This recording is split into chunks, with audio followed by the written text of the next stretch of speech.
New York City Mayor Michael Bloomberg is pushing Democratic donors in New York City to cut off donations to the 4 Democrats who voted against background checks when the measure came up in the Senate. The New York Times reports that Bloomberg is planning to send a letter on Wednesday to top donors, urging them against supporting the 4 senators: Mark Pryor of Arkansas, Max Baucus of Montana, Mark Begich of Alaska, and Heidi Heitkamp of North Dakota, who have collectively raised over $2.2 million from New York. Now, like I said before the break, you got to understand, I don't really like Michael Bloomberg. In fact, I would venture to say I disagree with him on most things. I've gone over the multiple reasons why I thought the soda ban was a little ridiculous, among other things. But at least on this issue, God bless Michael Bloomberg. That's doubly ironic because you all know I'm not religious. But either way, you know exactly what I'm saying. Look, here's the thing. The way the system functions right now, money just simply rules our politics. So why is it that the Manchin-Toomey background check bill, which was a watered-down background check bill, didn't pass? Keep in mind, a universal background check bill had 91%, according to the polls, in the United States. That's Democrats, Independents, Republicans, Libertarians, everybody under the sun said, yeah, you know, if you buy an AR-15, you might want to make sure it's not a paranoid schizophrenic or a goddamn terrorist, right?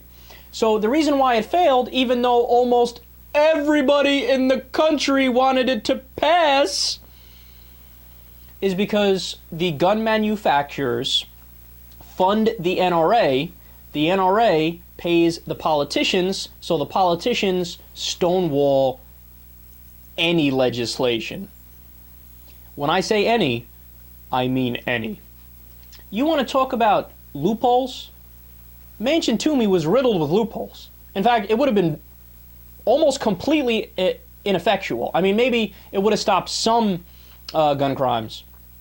But you had the private sale loophole, so there's this problem known as straw man sales, where somebody will buy guns and then sell it to criminals.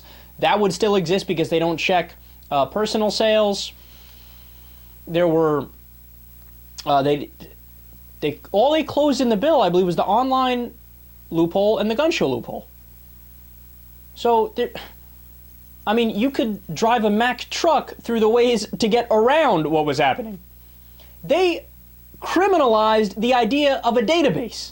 They criminalized a database. You know, a national registry, so we know whose guns are whose, so you can help law enforcement if a crime happens. They go, no, that might lead to tyranny, and then blah. So it's a 15-year prison sentence if you even propose as a lawmaker a registry.